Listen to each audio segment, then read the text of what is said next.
Did President Donald Trump step in via an executive order to restore Christmas in Dearborn, Michigan after it had been allegedly abolished by Muslims? No, that's not true.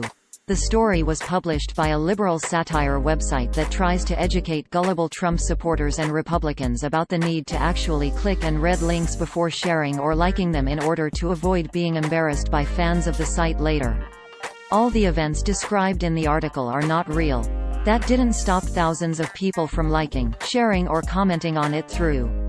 The story originated from an article published on December 16, 2018 titled "Breaking: Trump Steps In by Executive Order Restores Christmas to Dearborn," which opened, quote, "Christmas has been saved in Dearborn, Michigan, and it didn't take much to do so."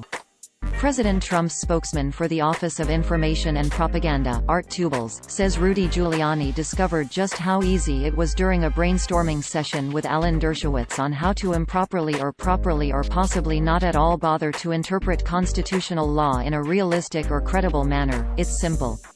The First Amendment and the 22nd Amendment both ensure freedom of religion, as do the Federalist Papers, the Declaration of Independence, and the Magna Carta. The city has been held hostage by a government of Muslimic fallahs, elected by the slim, 61% Islamified population, who thought they could remove the right for an entire city to celebrate a holiday.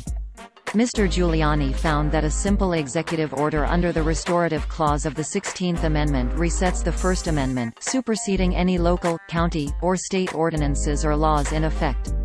Basically, America is a Christian nation, and the Muslimic moon god does not reign supreme here. We do not speak in Allahu or offer goats for sacrifice, unless it's for a really sweet page." End quote. Users on social media only saw this title, description and thumbnail. Quote, "Breaking: Trump steps in by executive order restores Christmas to Dearborn. Crowds applaud as the city tree is restored in Dearborn, Michigan." End quote. What can we say? Nearly everything in the story is complete legal gibberish without any real meaning. Not even the picture of the tree is real. It is a Christmas tree in Natchez, Mississippi, as can be seen in this gallery. Quote, "The best Christmas tree in every state." If you have opted in for our browser push notifications, and you would like to opt out, please refer to the following instructions depending on your device and browser. For turning notifications on or off on Google Chrome and Android, click here. For Firefox, click here. For Safari, click here, and for Microsoft's Edge, click here. End quote. There are several other hints in the article. For example, the header of the site reads, "Information you probably shouldn't trust," and the category the article was posted under read, "Muslimic is a word now in satire."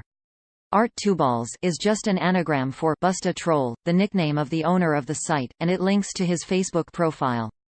You can also check Trump's list of executive orders at the Federal Register to see there is not one related to Christmas in Dearborn.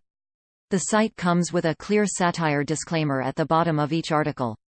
Quote, "Satire ~sati. Renowned use of humor, irony, exaggeration, or ridicule to expose and criticize people's stupidity or vices, particularly in the context of contemporary politics and other topical issues. If you disagree with the definition of satire or have decided it is synonymous with comedy, you should really just move along." End quote. The owner and main writer of the site is self-professed liberal troll Christopher Blair, a man from Maine who has made it his full-time job to troll gullible conservatives and Trump supporters into liking and sharing his articles. He runs several other websites, including patriotpost.us, dailyworldupdate.us and nofakenewsonline.us. Sometimes he is also known under his nickname, Bust a Troll. A second man working on the sites is John Prager, as revealed in this earlier story we wrote. Articles from Blair's sites frequently get copied by real fake news sites who often omit the satire disclaimer and any other hints the stories are fake. Blair has tried to get these sites shut down in the past, but new ones keep cropping up and he keeps knocking them down. Blair and his operation were profiled by The Washington Post on November 17, 2018 by Eli Saslow. Quote, "Nothing on this page is real. How lies become truth in online America." November 17. The only light in the house came from the glow of 3 computer monitors, and Christopher Blair, 46, sat down at a keyboard and started to type.